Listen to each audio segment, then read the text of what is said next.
Major cyclone threat developing near Western Australia.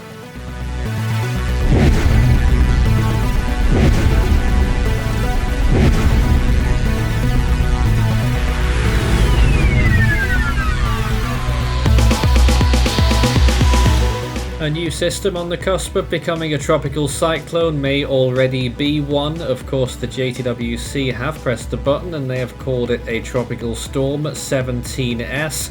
The Australian Bureau of Meteorology still going with a tropical low 18U. Let's not get confused with those designations though. 45 mile per hour winds right now, which is around 70 to 75 kilometers per hour. Pressure estimate 993 millibars, moving nearly due south at 9 miles per hour or 13 kilometers per hour. It's a tight core, slow-moving system here off the coast of Western Australia, and its landfall area is still really a big question mark over that one, because models are strewn out all over the place, anywhere from Karratha even, extending out way further towards the east, towards 80 Mile Beach. Well, there's the wind field right now, starting to expand a little bit. And we have a cyclone warning for south of Broome to Port Hedland right now. It is 217 kilometers from Pardue, 220 from 80 Mile Beach. Cyclone watch there as well for Marble Bar inland, Port Hedland west to Dampier along the coast, 244 kilometers from Lagrange, 271 from Port Hedland, and 420 from Karratha. Well, as I said, models all over the place still, although really rounding on to what intensity it might get to now. The GFS also on board with it becoming much stronger once again.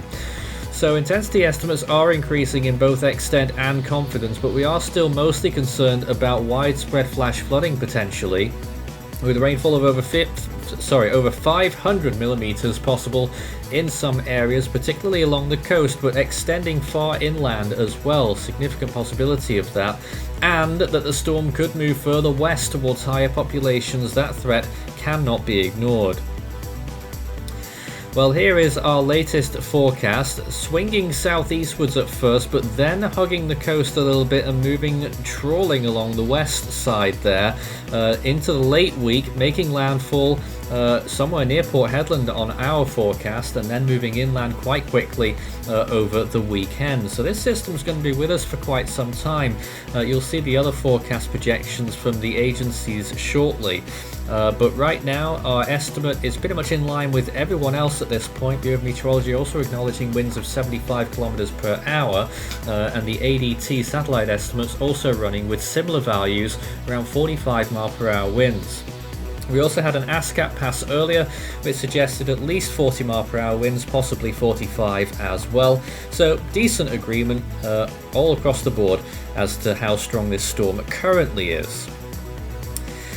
Well, there it is from the Bureau of Meteorology. They're calling it still a tropical low because its circulation isn't fully sorted out yet, and we agree with that, although we do expect it will become a fully fledged cyclone very shortly. And there they are calling for a Category 3 landfall somewhere along 80 Mile Beach. There's a JTWC forecast as well. They're calling for a Category 1 Saffir-Simpson scale storm with 90 mile per hour winds there at landfall on the 14th.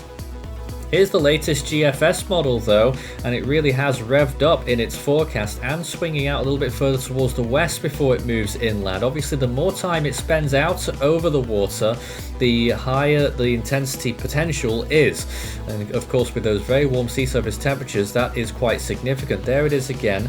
It's straddling the coast, moving westwards. A little jaunt towards the northwest there really helps it gain much more intensity if that scenario occurs. A little bit further west than the forecast agencies as well for the landfall on that particular model. European model still takes it much further west as well, also calling for probably a Category 3 Saffir-Simpson scale.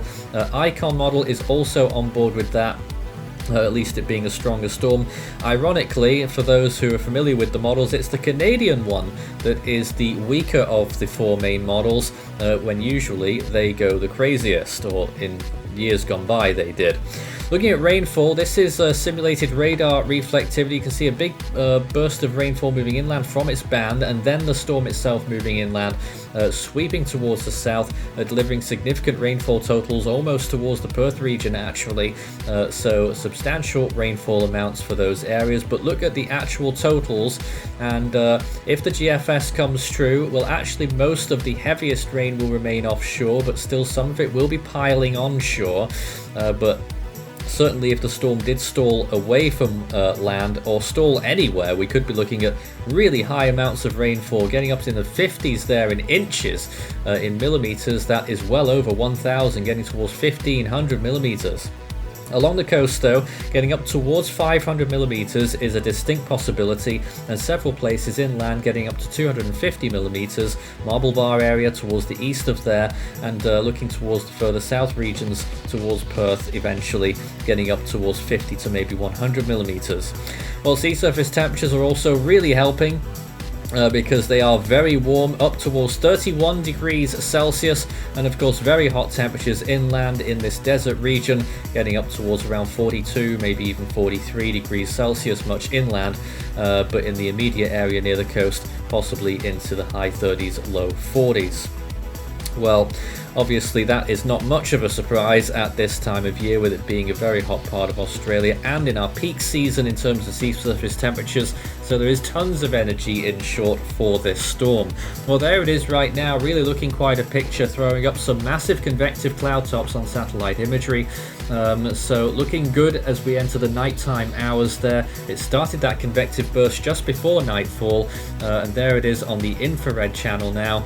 You can see, though that is not an eye, I gotta tell you. Some people might be saying that's an eye in the middle of all that, but I can tell you categorically it is not. The center of this storm, if it has one at this point, is towards the eastern side of that convection underneath it. Well, here's the latest imagery from the Force 13 website, which has just been upgraded, by the way, so feel free to check that out.